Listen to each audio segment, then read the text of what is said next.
Então vamos continuar a leitura do livro Onde Estão as Moedas, a partir da página 40. Muitas vezes a recusa parece nos dar uma força especial, não é mesmo? Sim, é certo. E podemos cometer o erro de pensar que essa força é a verdadeira força da vida, pois aparentemente é de tal magnitude que é fácil crer que nos bastará para avançar rumo a uma vida plena. Na realidade, ainda que se trate de uma força impetuosa, apaixonada e intensa, pode ter muitos rostos e se nutre de seu próprio combustível emocional. Vitimismo, queixa, ressentimento, sede de justiça, rancor, vingança, hedonismo, perfeccionismo, vaidade, orgulho e etc. Trata-se de uma força enorme que configura a paisagem do sofrimento humano, como se diz no conto. Representa uma imensa galeria de personagens e posturas existenciais sobre os quais tratamos de nos sustentar quando carecemos da coragem e da humildade suficiente para assumir nossas feridas, nossas bênçãos, para nos apoiarmos na realidade como ela é e em nossos pais como eles são. Essa força é intensa, cega e impetuosa, porque é falsa. É falsa porque não procede da realidade, senão de sua oposição e de sua negação. Trata-se de uma força que nos faz crer que devem compensar nossas carências e que, por nosso sofrimento, somos merecedores de certos direitos. Mas há algo que devemos aprender. Nenhum sofrimento concede direitos.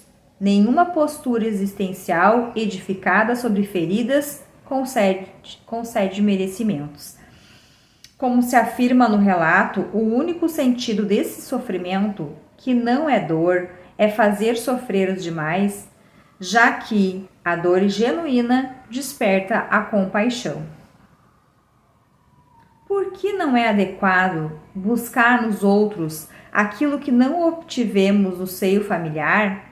Ou seja, cobrir com os outros as nossas carências afetivas?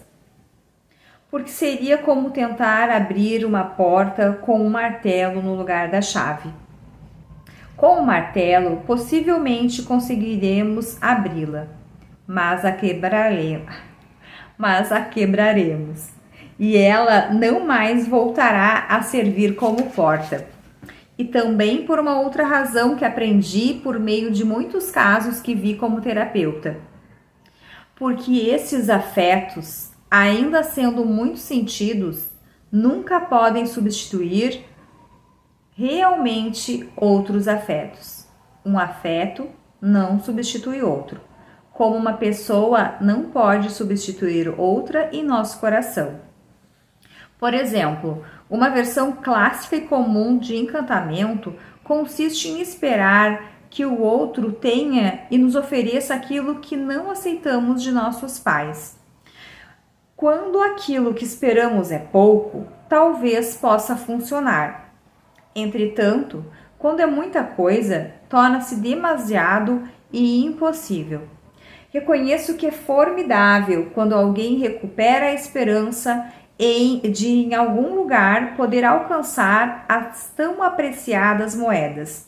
Mas trata-se de uma esperança vã, porque de fato o outro só pode dar aquilo que possui e lhe corresponde por sua posição, mesmo querendo dar tudo e amando plenamente. Um casal é um casal, ou, como dito no conto, uma relação entre adultos, fundamentada na igualdade de classe, na troca equilibrada e na sexualidade. Trata-se de uma relação contratual e não incondicional. Faz com que as pessoas se despeçam da infância. Como acontece com os filhos, não podemos esperar deles o que eles não podem nos dar. Entretanto, alguns pais esperam sim que seus filhos supram suas carências e inconscientemente exercem sobre eles chantagem emocional, o que torna muito difícil para os filhos se tornarem independentes e livres desse laço insano. Criam vínculos especiais com os filhos quando bastaria um vínculo normal. É suficiente para eles sentir-se cuidados, queridos, pertencentes e livres. Nada mais. Um filho ou filha especial se distingue porque inconscientemente seu pai ou sua mãe estão convencidos de que têm as moedas de que necessitam. Então, se relacionam com este filho de modo especial, cheio de expectativas. De maneira não muito consciente, buscam nos filhos o que lhes falta. Anseiam preencher seus vazios ou o que não aceitaram de seus pais ou cônjuges. E isso é um peso notável para os filhos. Alguns deles assumem isso por amor aos pais e sacrificam sua vida envolvendo-se com intensidade. Outros encontram oportunidades e a pressão de sua autonomia e desenvolvimento os empurra com afinco. É preciso saber que, no fundo, os filhos amam cegamente seus pais e sua família e se envolvem com o que o sistema e os pais requerem, com o que ficou inacabado, por meio de suas cargas e sofrimentos. Isso não ajuda ninguém, obviamente. O amor cego traz muita enfermidade. Torço para que se cumpra a ordem das relações humanas nas famílias, para que as pessoas sejam mais felizes. E torço, em especial, para que 2 pontos importantes: que todos sejam iguais e que os posteriores não carreguem os assuntos dos anteriores. É difícil, claro. Como um filho pode ignorar quando vê sua mãe ou seu pai triste ou infeliz? Ou não confia que estejam bem sustentados na vida? Ajuda o fato de o filho poder esclarecer as confusões e respeitar o destino dos pais, e ter consciência de que não lhe corresponde ter moedas que faltam aos pais, nem ser pai ou mãe de seus pais, muito menos responsáveis pela felicidade ou pela vida dos pais, etc. Quando um filho se desenvolve e sai do lugar de apoio de um dos pais, por exemplo, um equilíbrio estabelecido no sistema se quebra e esse pai tem uma nova oportunidade de encontrar o que lhe falta ou resolver o que não está resolvido. Às vezes os pais perderam seus pais muito cedo, por exemplo, ou têm penas não esclarecidas. Tudo isso tem de ficar com eles para que possam se integrar e assim se respeitar e se aceitar tal como são, incluindo suas dificuldades. Voltando à pergunta, a resposta é que ninguém pode dar algo que não tem e que não lhe corresponde. Por isso, quando se está buscando no lugar equivocado, o casal pode continuar ou não, mas o bem-estar não permanece.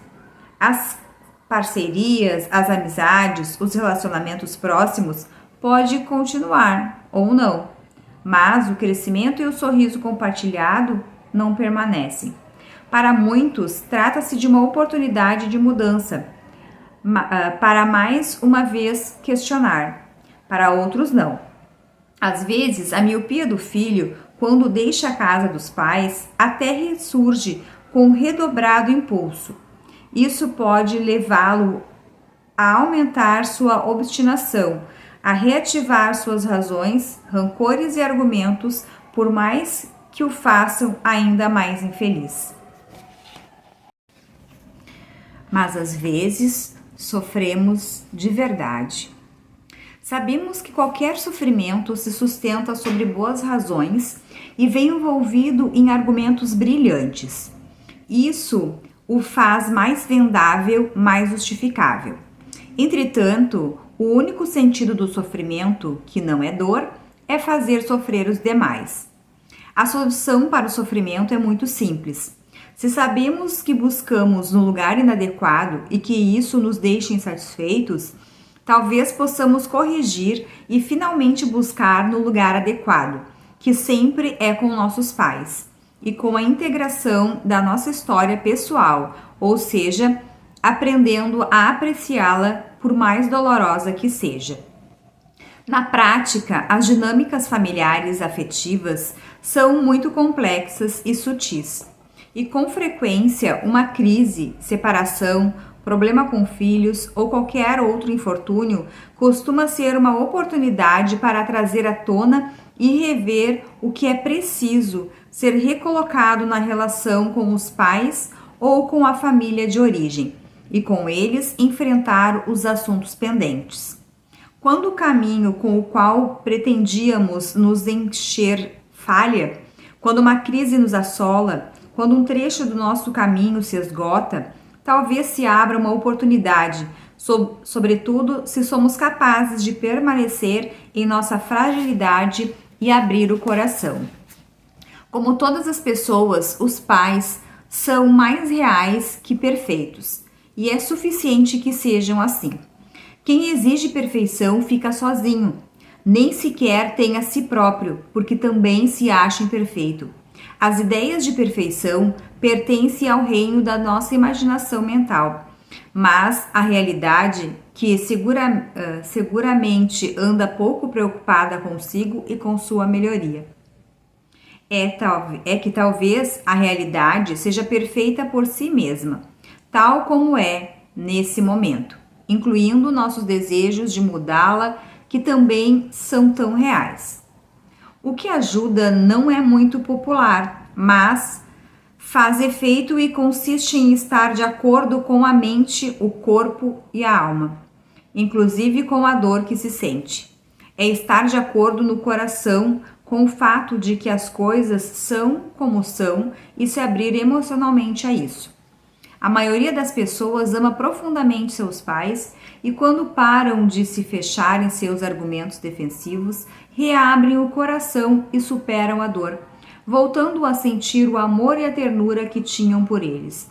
Também descobrem que um dia os pais foram crianças e que o coração deles também foi frágil e aprendeu a se defender, que viveram da mesma forma suas carências e mágoas. Bastaria que aceitássemos a dor da mesma forma que outras experiências da vida para estarmos mais perto da serenidade e do amor, que é o que nos faz sentir plenos. Nosso mal-estar interior certamente não se baseia no fato de não sermos queridos, mas no que somos nós mesmos que nos rejeitamos. Por fim, o que ajuda é cada um estar no lugar que lhe cabe na cadeia da vida e tomar seus antecessores, a força e a vida Por fim, o que ajuda é cada um estar no lugar que lhe cabe na cadeia da vida e tomar por seus antecessores a força e a chama vital, em vez de buscar encontrá-la nos posteriores e nas ilusões mais comuns da vida, a riqueza, o poder ou a notoriedade. Como podemos aceitar nossos pais e suas moedas na prática diária? Por meio da humildade e amparados por um desejo verdadeiramente real de sermos livres e felizes. Na realidade, nós mais tememos a plena liberdade do que a desejamos, porque ela nos deixa despido diante de nossas mais profundas verdades e da responsabilidade da nossa vida. Acabaram-se as desculpas e as acusações. O mesmo ocorre com a felicidade. É mais cômodo procurá-la que vivê-la agora. Muitas pessoas preferem sofrer e reclamar que agir e tomar a vida em suas mãos, gozando da sua parcela de bem-estar e se desenvolvendo em direção ao seu interior feliz. Além disso, a pretensão de não aceitar os pais, isso é pretensão, porque quem somos nós para não aceitar algo que a vida determinou? A vida impõe sua realidade e nós podemos, no máximo, nos esgoelar em vão, gritando que deveria ter sido diferente. mas só perdemos nossa energia com isso. Há uma máxima de certas traduções de sabedoria que diz o seguinte: consentimento é libertação, ou ao contrário, oposição é sofrimento. Aceitar nossos pais e honrá-los como são tem consequências. A principal delas é nos comprometermos com a vida que temos. No fundo, honrar os pais significa fazer algo de bom com a vida que eles nos deram e exercer nossos dons e talentos. Algumas pessoas preferem não aceitar seus pais para se poupar do trabalho de levar a vida a sério. Em vez disso, preferem sofrer e, com isso, fazer sofrer os demais. Tenho repetido frequentemente que o sentido da maior parte do sofrimento é fazer sofrer os demais. Porque, em geral, o que vemos é que sofrimento exige algo dos demais, é manipulador. Refiro-me ao sofrimento como posição na vida: vítima, queixoso, perseguidor, culpado, etc. Não ao sofrimento real que experimentamos com fatalidades dolorosas ou perdas. Muitas vezes conseguimos aceitar os pais por meio da rendição, que nos atinge ao compreender que eles também tiveram problemas e, sobretudo, que o que vivemos foi exatamente o que necessitávamos para edificar a vida que temos hoje. Desse modo, nos colocamos em paz conosco e com a nossa história. Para aceitar os pais, muitas pessoas devem superar o desamor recebido durante anos ou por toda a vida, aceitando inclusive o dano físico e psicológico. Como podemos ver essa dor como contribuição a nosso caminho de crescimento pessoal? Há uma frase que aprecio muito que diz o seguinte: a desgraça abre a alma para uma luz que a prosperidade lhe nega. Claro que voluntariamente não buscaremos nenhuma desgraça, mas devemos saber que podemos encarar as dificuldades como oportunidades. Quantas pessoas já não se sentiram que uma enfermidade as despertou e as colocou em sintonia com horizontes de sabedoria e desconhecidos? O sofrimento assumido torna as pessoas mais reais. É certo que algumas pessoas foram criadas com pais perigosos, terríveis, e é natural que se separem deles para sobreviver e se desenvolver, mas em sua vivência interna podem chegar a aceitar o seu destino doloroso. E isso é uma viagem, às vezes, heróica. Em contrapartida, que valor têm as pessoas que se queixam o tempo todo de seus pais? As pessoas prudentes se separam deles porque sabem que serão as próximas a desapontá-los. Nós precisamos confirmar nossas hipóteses vitais. E aqueles que põem o disfarce de vítima, por exemplo, precisam confirmá-lo, gerando relações que a desapontem, para poder seguir se queixando. Enfim, é o grande teatro das paixões humanas. O que essencialmente nos iguala a todos os demais é o amor, mas também a dor. Victor Hugo recomendava que ficássemos tristes ao menos um dia no ano, para sentir o aroma da nossa humanidade.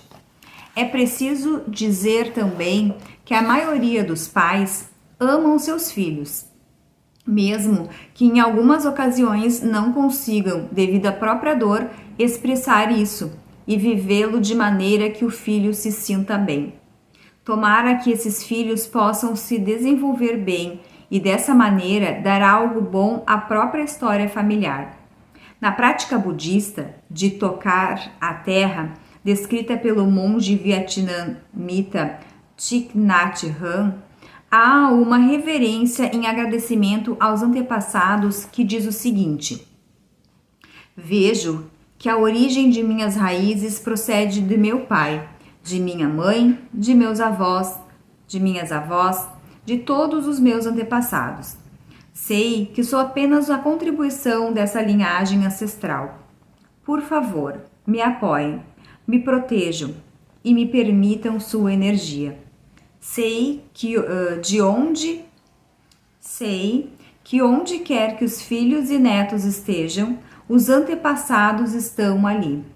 Sei que os pais amam sempre e apoiam seus filhos e netos, ainda que nem sempre sejam capazes de expressá-lo de modo eficaz por culpa das dificuldades que tiveram.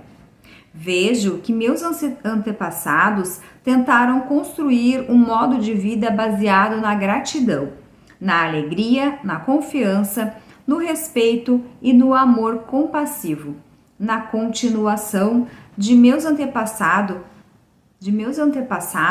me prostro profundamente e permito que suas energias fluam através de mim. Continuaremos no próximo vídeo.